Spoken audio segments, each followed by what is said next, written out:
বেদ বেদান্তে যাহা পাই স্রষ্টার উপর কেহ নাই, পরম ব্রহ্ম স্রষ্টা আছে নিদর্শন। আবার গীতা ভাগবতে আমি বলি তোমার সাক্ষাতে, ওই যে আমার ব্যাসদেবের কলম অনুপাতে শ্রেষ্ঠ হয় কৃষ্ণ নিত্য নিরঞ্জন। গীতার শ্লোক থরে থরে অনেকগুলো গেছে উচ্চারণ করে, বলে আমি গেছি গর্তে পড়ে, তাহলে কলম ধরে গীত গোবিন্দ জয়দেব করিয়া লিখন, আমার কাছে খুলে বলো সেখানে কেন রাধার সম্মান বেশি দিল? তাহলে ওই জায়গা তো কৃষ্ণ ছোট হয়ে গেল, এতে মানে না আমার মন। ধরো আবার কথা ধরো, তাহলে কৃষ্ণ বড় না রাধা বড়, এটা তুমি মীমাংসা করো, শুনতে আমার আছে আকিঞ্চন।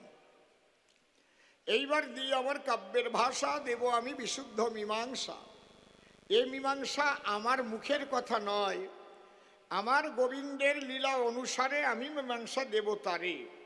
জয়দেব কিন্তু কলম ধরে রাধার শ্রেষ্ঠত্ব দেয় নাই সেই জায়গায়। ঘটনাটা কি ঘটেছিল একটু বলা আপনাদের কাছে ভালো।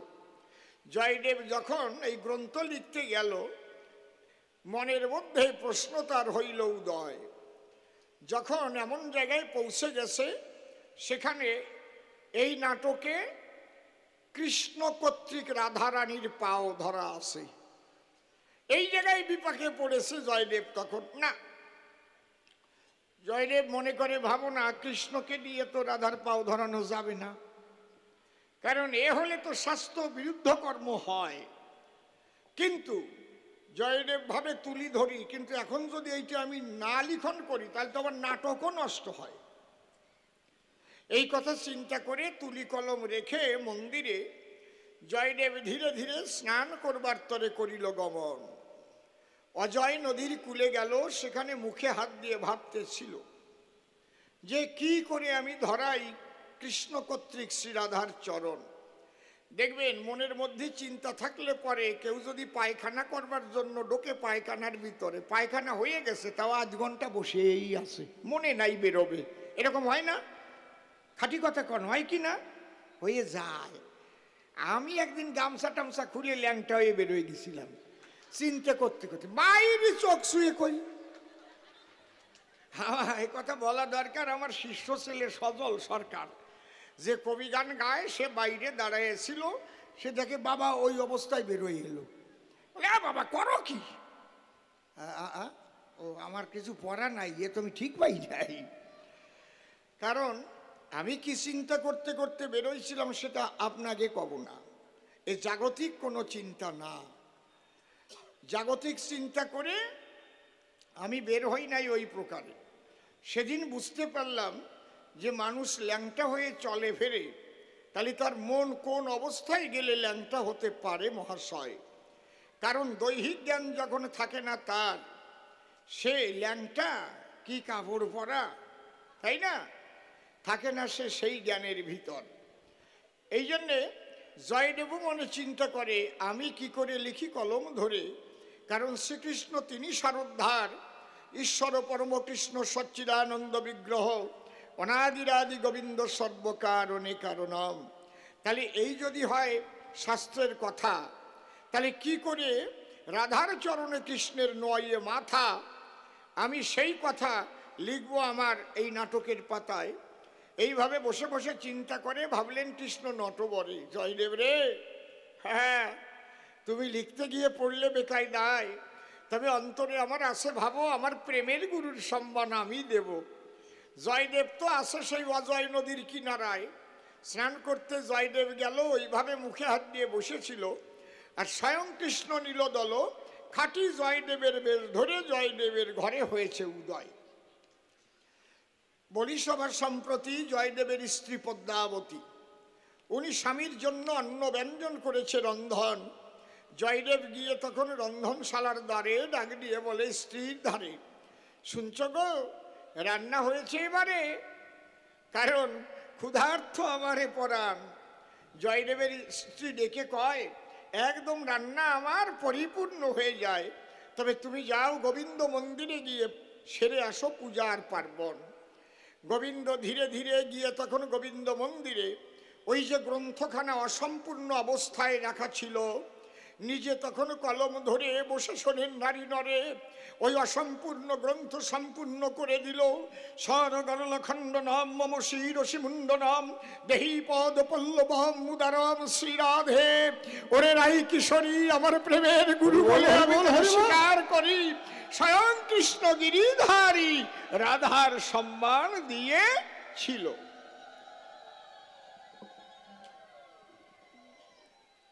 ওখান থেকে লেখার পরে এইবার গেল রান্নাঘরে, গিয়ে বলল পদ্মাবতীর গোচরে, এইবার আমার করো কিছু সেবার আয়োজন। শ্রদ্ধা সতী পদ্মাবতী, সে সেবা দিচ্ছে স্বামীর প্রতি।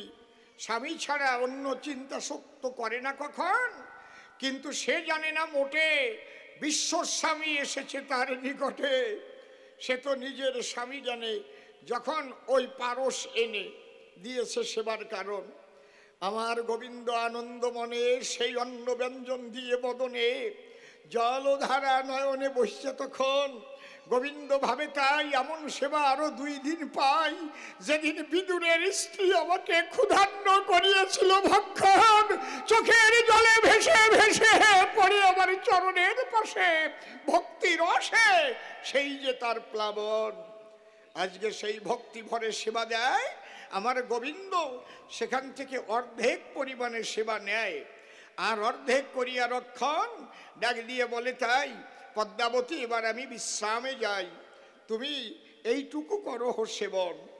এইবার গোবিন্দ বিশ্রামের কথা বলে চির বিশ্রামে গেছে চলে। এইবার পদ্মাবতী দুটো সেবা করবে বলে কেবল অন্ন ব্যঞ্জন নিয়ে যখন বসেছে তখন 2-4 গ্রস দিয়েছে গালে। এমন সময় আসল জয়দেব ফাঁক তালে ওই ঘরের সামনে দিল দর্শন। ঘরের সামনে মেরে উকি জয়দেব ভাবে একই দেখি, এইটা আমার বউ নাকি? কারণ আমার গৃহিণী যিনি, আমার আগে তো সেবা করেন না তিনি। শ্রদ্ধা সতী আমি জানি তারে সর্বক্ষণ, কারণ পতির আগে সেবা করে শ্রদ্ধা সতী কয় না তারে। আর ও যে অন্ন ব্যঞ্জন গ্রাসে গ্রাসে দিচ্ছে ভরিয়ে। জয়দেব কহিছে বচন, এ পদ্মাবতী তোমার এত বড় অধোগতি? হ্যাঁ কি হয়েছে পতি? বলে কি হয়েছে? আমি স্নান করতে যাবার পরে আর তুমি রন্ধন কার্য সেরে আমার আগে নিজে নিজে টকাটক করে করতেছো ভক্ষণ। পদ্মাবতী ডেকে কয়, ও স্বামী কি বলছো তুমি আমায়? তুমি তো স্নান করে এলে আমার দরজায়, আমাকে বললে হয়েছে কি অন্ন ব্যঞ্জন রন্ধন? আমি বললাম তোমার কাছে রন্ধন ক্রিয়া হয়ে গেছে, তুমি যাও গোবিন্দ মন্দিরে করে এসো পূজা পার্বণ। তুমি পূজা সেরে এলে, আমি অন্ন ব্যঞ্জন দিলাম থালে, তুমি তাহা করিয়া গ্রহণ, কিছু অন্ন রেখে দিয়া তারপরে তুমি বিশ্রামে গিয়া করিলে শয়ন। বলে বলো কি? বলে হ্যাঁ। জয়দেব মনে মনে ভাবে তাহলে আমার তো একটু পরীক্ষা করতে হবে। ধীরে ধীরে মন্দিরে গিয়ে জয়দেব দেখিবারে পায় যে গ্রন্থ লিখতে না পেরে বসেছিল সে অজয় নদীর পাড়ে, কে যেন সেই তুলিয়ার কলম ধরে আর সেই গ্রন্থ সম্পূর্ণ করে দেয়। জয়দেব চেয়ে দেখে তাই, ওরে পদ্মগন্ধ সারা ঘরের মধ্যে পাই, নীলপদ্ম শ্রীকৃষ্ণ প্রাণ কানাই নিজে দিয়েছে দর্শন। দিয়ে দেখে দৃষ্টি দেবগণ করেছে পুষ্প বৃষ্টি, বলে উলুধ্বনি হরিধ্বনি